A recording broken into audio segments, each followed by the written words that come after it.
और आइए खबरों का सिलसिला आगे बढ़ाते हैं। डिलीवरी बॉय की समस्या पर केंद्र सरकार की बैठक। केंद्रीय श्रम मंत्री मनसुख मांडविया ने समीक्षा बैठक की। सामाजिक सुरक्षा कवर देने पर काम कर रही है सरकार, ये बैठक से निकल कर आया। डिलीवरी बॉय सामाजिक सुरक्षा के हकदार हैं, ये मनसुख मांडविया की तरफ से कहा गया। श्रमिकों की भलाई के लिए सरकार पूरी तरह से प्रतिबद्ध है। TV9 ने डिलीवरी बॉय की समस्या पर एक खास न्यूज शो आपको दिखाया है और अब मनसुख मांडविया की ओर से इस पूरे मामले को संज्ञान में लिया गया है और कहा गया है कि डिलीवरी बॉय जो होते हैं वो सामाजिक सुरक्षा के हकदार हैं और इसको लेकर काम किया जा रहा है। और क्या कुछ कहा गया है, हमारे साथ हमारे सहयोगी गौरव अग्रवाल जुड़ रहे हैं। गौरव, बड़ी बात कही गई है मनसुख मांडविया की ओर से, सामाजिक सुरक्षा कवर देने पर सरकार काम कर रही है, यानी योजना बना रही है।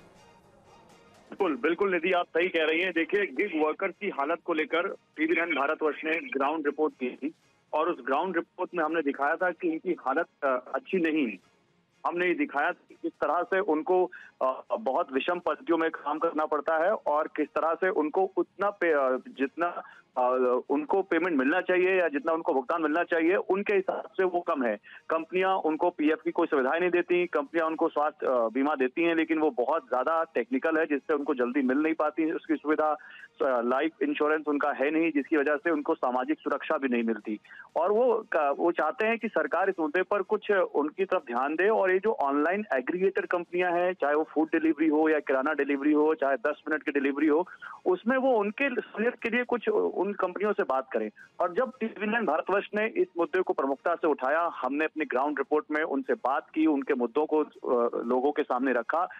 केंद्र सरकार ने आज एक समीक्षा बैठक की है। केंद्रीय श्रम मंत्री मनसुख मांडविया ने समीक्षा बैठक करने के बाद ये कहा है कि सामाजिक सुरक्षा प्लेटफॉर्म श्रमिक गिग और प्लेटफॉर्म श्रमिकों के लिए सुनिश्चित करने के लिए वो विभिन्न तरीकों को सक्रिय रूप से खोज रहे हैं। मतलब सरकार के अंदर इसको लेकर मंथन शुरू हो गया है और एग्रीगेटर जो कंपनियां हैं, जो ऑनलाइन कंपनियां हैं, इनसे असंगठित श्रमिकों का एक डेटाबेस ई-श्रम पर उनका पंजीकरण शुरू करने को कहा गया है। इसके अलावा उन्होंने कहा है कि गिग प्लेटफॉर्म श्रमिकों की भलाई के लिए हम पूरी तरह प्रतिबद्ध हैं, जो हमारे कार्यबल का एक बहुत अहम हिस्सा है। आप देखिए, इंडिया में गिग वर्कर्स की बात करें तो ये करीब 2-2.5 करोड़ हो जाएंगे वो 2029-30 में।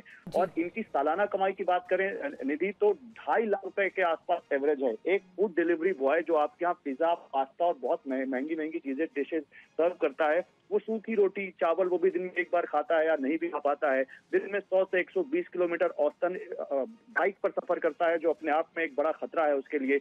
और इसके अलावा वो 15 से 16 घंटे जब काम कर पाता है तब जाकर कहीं वो 600-700 रुपए औसतन अपने घर ले जा पाता है, जिसमें उसका परिवार भी पालना है और जिसमें उसको बहुत तरह के जोखिम भी झेलने हैं। तो ये बहुत अहम मुद्दा था जो हमने उठाया, जिसके बाद सरकार इस पर एक्टिव हुई है। सरकार ने कहा है कि हम इन गिग वर्कर्स को सामाजिक सुरक्षा प्रदान करने के लिए व्यापक रणनीति पर काम कर रहे हैं, जिसके वो हकदार हैं और उनको वो मिलना चाहिए, चाहे वो सरकार हो, चाहे वो फूड एग्रीगेटर कंपनियां हो और या फिर चाहे हम लोग हो, अगर उनकी भलाई के लिए जो हम रिसीविंग एंड पे जो कस्टमर है अगर उनके लिए कुछ कर सकें तो। जी, बहुत बहुत धन्यवाद गौरव। आप ही ने शो दिखाया और आप ही ने ग्राउंड रिपोर्ट ये दिखाई थी जब डिलीवरी बॉय से आपने बताया उनकी समस्याएं भी खुलकर सामने TV9 भारतवर्ष के इस खास शो में दिखाई गई, जिसमें लेबर मिनिस्टर अब मनसुख मांडविया की ओर से एक बड़ा कदम, एक बड़ी सक्रियता इस ओर दिखाई जा रही है। सामाजिक सुरक्षा कवर देने के लिए काम किया जा रहा है, इसकी योजना बनाई जा रही है, इसकी नीति बनाई जा रही है, जिस पर कदम आगे बढ़ाया जाएगा। बहुत बहुत धन्यवाद।